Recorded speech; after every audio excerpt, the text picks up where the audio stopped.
अस्सलामुअलैकुम दोस्तों और साथियों, उम्मीद है आप लोग खैरियत से होंगे। इस वीडियो में बात करेंगे हम सुजाक के बारे में, गनोरिया के बारे में, क्योंकि ये एक ऐसी बीमारी है जिसके बारे में अक्सर लोगों के मैसेजेस भी आते हैं और लोग जानना चाहते हैं। और ये इसकी दो तीन चीज़ें ऐसी हैं जिसकी वजह से लोगों को परेशानी होती है। एक तो ये मर्दों और ख़वातीन दोनों में होती है। दूसरा जो इंतहाई अहम बात है कि ये यंग एज में होती है, यानी 15 साल से लेके 25 साल के जो लोग होते हैं तो उनको ये बहुत ज़्यादा मुतासर करती है। और अगर इसको वक्त पे तशख़ीस ना की जाए तो इसकी वजह से कुछ फिर मसाइल बनते हैं, कुछ कॉम्प्लिकेशंस होती हैं जिनका हम आगे जाके जिक्र करेंगे।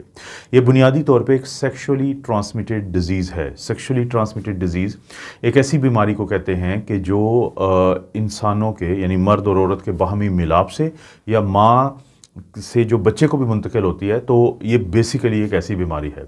किस वजह से होती है? एक बैक्टीरिया होता है, एक जरासीम होता है जिसको हम नाइशेरिया गोनोरिया कहते हैं। तो ये जो जरासीम होते हैं ये वजह बनते हैं इस बीमारी की, जिसको हम इंग्लिश में या मेडिकल टर्मिनोलॉजी में गोनोरिया कहते हैं।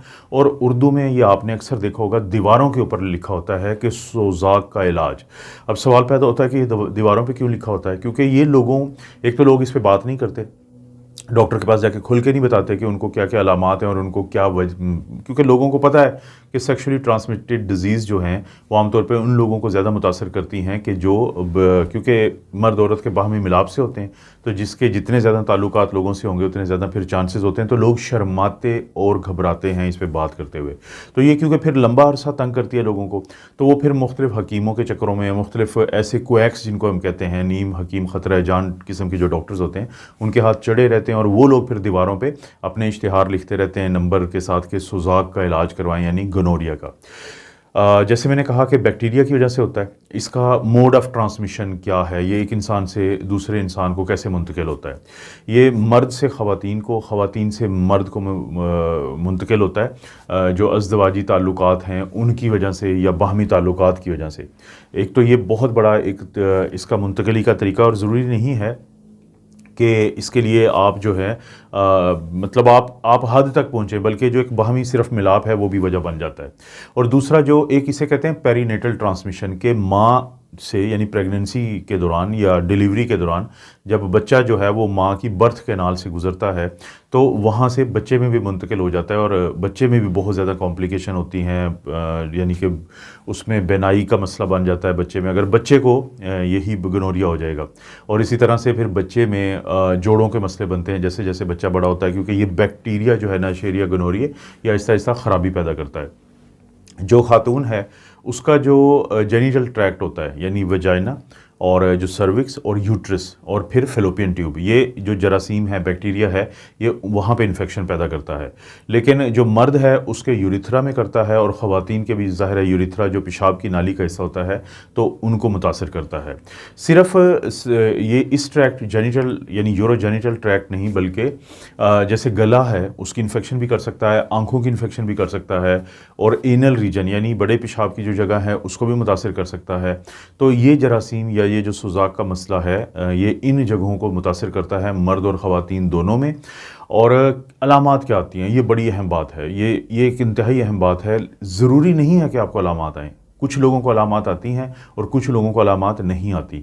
तो इस वीडियो में यहाँ पे मैं आपको बता दूं कि अगर आपका जो पार्टनर है, अगर आपका जो खावंद है, या अगर आपकी जो वाइफ हैं उनको गोनोरिया की तशख़ीस होती है, तो आप पे बहुत ज़रूरी है आपके लिए कि आप बाहमी मिलाप से पहले अपने आप को भी चेक करवाएं। एक टेस्ट होता है जो जिसका मैं आगे जाके जिक्र करता हूँ, ताकि कन्फर्म हो, पता चले कि कहीं आपको भी ये मसला तो नहीं है।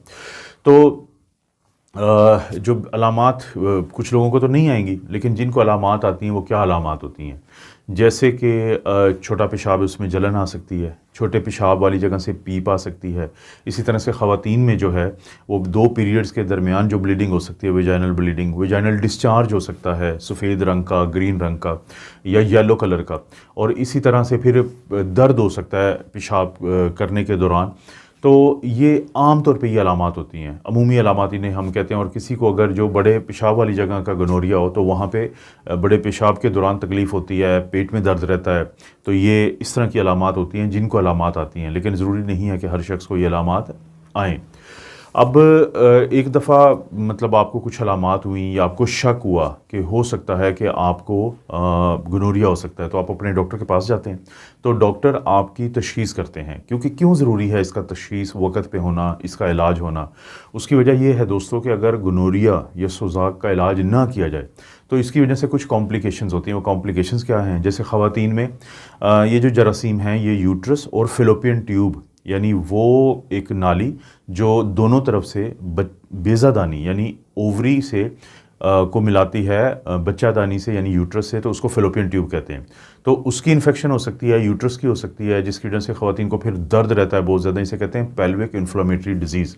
और क्योंकि फ़ेलोपियन ट्यूब को मुतासर करती है तो वहाँ से अंडा जो है वो बेज़ादानी से बच्चादानी की तरफ आते हुए स्पर्म के साथ मुलाकात या मिलाप होता है, तो इनफर्टिलिटी यानी बांझपन की भी वजह बनती है ये इन्फेक्शन, जो बड़ी अहम बात है। मर्दों में आमतौर पर तो सिर्फ यूरिथ्रा मुतासर होता है, लेकिन बाज़ औक़ात नीचे जो टेस्टिस होते हैं वहाँ से एक नाली ऊपर की तरफ आती है जिसको हम एपिडिडिमस कहते हैं, तो उसकी भी सोजिश हो जाती है। इस सोजिश को हम कहते हैं एपिडिडिमाइटिस। तो इसकी वजह से भी कुछ मर्द जो हैं वो इनफर्टिलिटी या बांझपन का शिकार हो सकते हैं। इसलिए वक़्त पे तशख़ीस बहुत ज़रूरी है। कैसे की जाती है तशख़ीस? अगर किसी को छोटे पेशाब वाली जगह से या बड़े पेशाब वाली जगह से डिस्चार्ज आता है, यानी सफ़ेद रंग का, येलो कलर का या ग्रीन कलर का वहाँ से मवाद निकलता है, तो उस मवाद को लेबॉर्ट्री वाले एक मखसूस टेस्ट उसके ऊपर कहते हैं जिसको हम कहते हैं nucleic acid amplification test NAAT।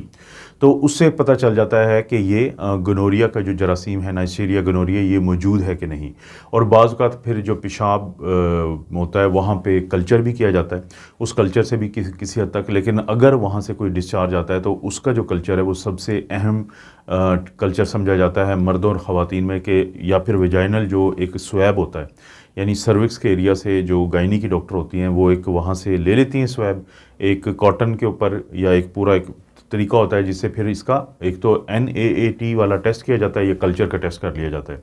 तो उससे ये जो जरासीम है इनका पता चल जाता है, फिर इनका इलाज किया जाता है। इलाज कहने को तो बहुत आसान है कि सेफ्ट्राक्सोन का एक बड़ी कम मिकदार में एक टीका होता है, वो मिकदार में जानबूझ के अभी यहाँ पे जिक्र नहीं करना चाहता, तो वो पट्ठे में टीका लगता है तो आमतौर पे उससे आप ठीक हो जाते हैं एक टीके से ही। लेकिन क्योंकि अब जरासीम के अंदर मुज़ाहमत है एंटीबायोटिक्स के ख़िलाफ़, तो बाज़ का डॉक्टर को उससे अगर आप ठीक ना हो तो मज़ीद और कोई दवाई भी देनी पड़ती है, जैसे कि अज़िथ्रोमाइसिन है या इस तरह की और भी डॉक्सीसाइक्लिन है। ये आपका डॉक्टर फ़ैसला करता है, या आपका जो कल्चर की रिपोर्ट होती है उसके ऊपर ये बुनियादी फ़ैसला किया जाता है कि आपको कौन सी दवाई देनी चाहिए। लेकिन क्योंकि ये जो गोनोरिया की या सोज़ाक की इन्फेक्शन होती है ये बार बार लोगों को तंग करती है, तो 3 महीने के बाद हम टेस्ट ज़रूर करवा लेते हैं ये देखने के लिए कि कहीं ये वापस आई तो नहीं बीमारी।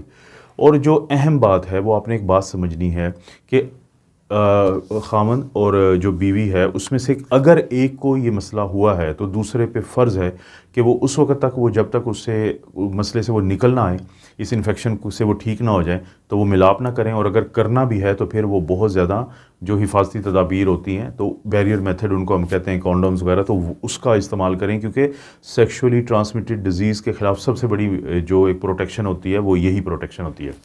गोनोरिया जो है इसके बारे में आप ख़ुद जानें, ये क्योंकि लोग मुझसे एज ए डॉक्टर आपसे तो हमसे रब्ता हो ही जाता है लोगों का, तो बेचारे हमसे भी बड़े शर्मा के सवाल पूछ रहे होते हैं। तो कोशिश करें कि जितना ज़्यादा आपके पास इल्म होगा इस चीज़ का उतना ज़्यादा आप ये नीम हकीम ख़तरा जान किस्म के डॉक्टरों, हकीमों, तबीबों और इनके हाथ नहीं चढ़ेंगे, क्योंकि उनकी दवाइयों से काफ़ी नुकसान हो सकता है। तो इसलिए इस बीमारी के बारे में ज़रूर जानें। ये थी गोनोरिया के बारे में।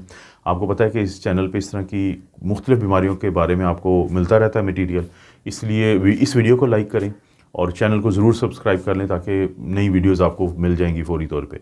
और कोई वीडियो आपको लगता है कि किसी दोस्त रिश्तेदार, जैसे कि ये गोनोरिया है, अब बहुत सारे लोग नहीं बात कर सकते तो उनको सिर्फ वीडियो शेयर कर दें, तो ये वीडियो किसी हद तक उनको फ़ायदा देगी। और लिंक होता है इसका शेयर के ऑप्शन से, वो लिंक जो है वो शेयर कर दें। आप अपना और अपनी फैमिली का ख्याल रखें। अल्लाह ताला आपको और आपकी फैमिली को हर किस्म की बुराई, बीमारी और आजमाइश महफूज रखें।